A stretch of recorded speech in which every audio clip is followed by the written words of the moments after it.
Hello, and welcome to the final video about parametrized equations and the calculus upon them. We're going to wrap it up with talking about arc length of a parametric curve. Now, the one variable arc length formula is L is equal to the integral of ds, where ds is one of two forms. It is either the square root of 1 plus dy dx squared dx, if y is equal to a function of x, or if we write x as a function of y, ds is going to be the square root of 1 plus dx dy squared dy.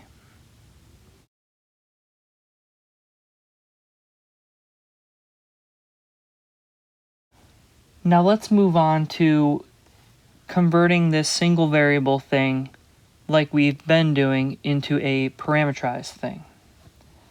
So L, or our arc length, is going to be equal to the integral from a to b of the square root of 1 plus dy dx squared dx. Now remember that x is a function of t, so we can write x equals f of t, which is going to tell us that dx is going to be, using the chain rule, f prime of t dt. And we can rewrite this, because x is equal to f of t, as dx dt dt. And let's keep that final form of our derivative in mind. So dx is going to be equal to dx dt times dt. And that's going to be a very important part of our derivation.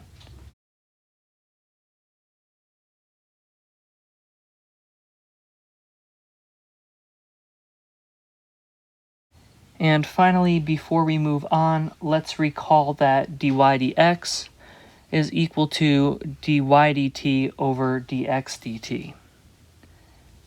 And now we can move on and actually parametrize this.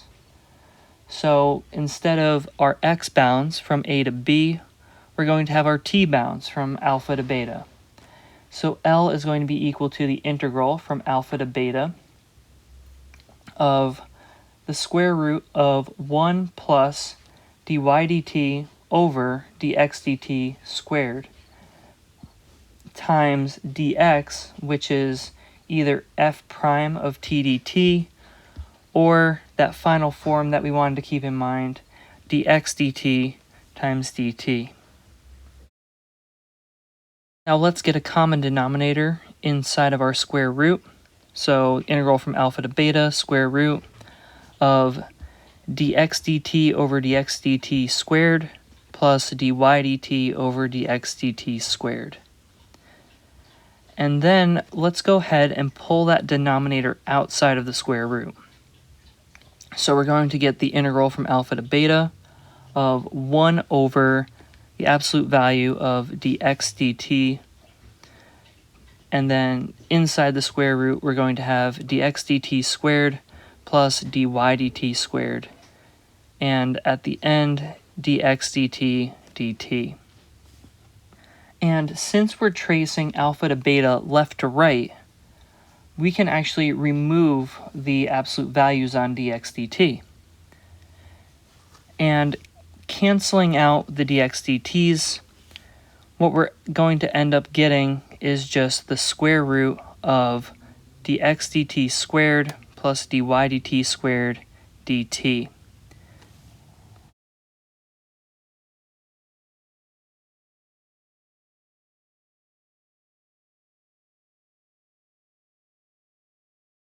So for our example, let's take a look at the function formed by x equals 3t plus 1 and y equals 4 minus t squared, as t ranges from -2 to 0.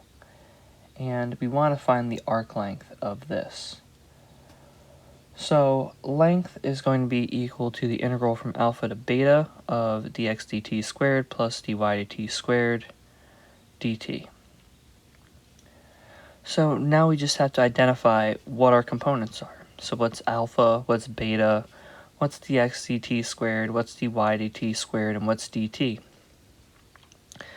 So alpha and beta just come from our bounds on t. So alpha is -2 and beta is 0.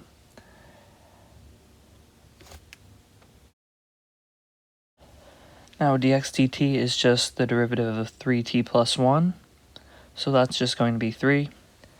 That tells us that dx dt squared is going to be 9, and then we can just plug 9 into our formula.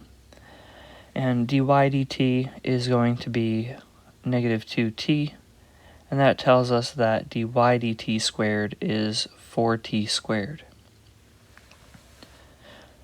So now let's go ahead and plug it into our formula here. And we're going to get L is equal to the integral from -2 to 0 of the square root of 9 plus 4t squared.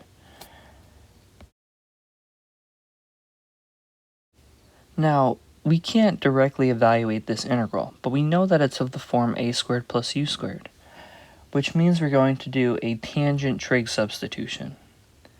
So u is equal to a tan theta, or 2t is equal to 3 tan theta.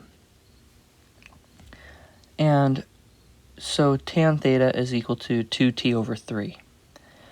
So let's go ahead and make that triangle and label our components. Now all we need to do is find out what dt are and what the square root of 9 plus 4t squared is. So t is 3/2 tangent theta, which tells us that dt is going to be 3/2 secant squared theta, d theta. And just by using trigonometry and knowing what secant and tangent are going to be and how they relate to the ratios, we get that the square root of 9 plus 4t squared is 3 secant theta. So now let's go ahead and plug that back into our formula. We're going to plug in the yellow and the pink, and that'll give us the inside of our integrand. But we still need to know what our theta bounds are now. So we had x bounds, we're going to have to transform that into theta bounds. So when x is equal to -2, we have that the tangent of theta is -4/3 just by plugging it in, or when t is -2. So theta is equal to the arctan of -4/3, which is approximately -0.93. And then, so let's go ahead and label that in red, so we have all of our important information highlighted. And finally, when t is equal to 0, we have that tangent of theta is equal to 0, which tells us that 0 is equal to theta.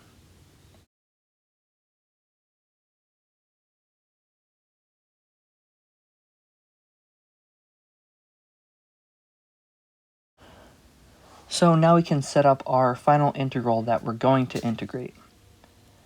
So we end up getting 9/2 times the integral from -0.93 to 0 of secant cubed theta. And for some reason, secant cubed theta likes to pop up a lot when we talk about arc length.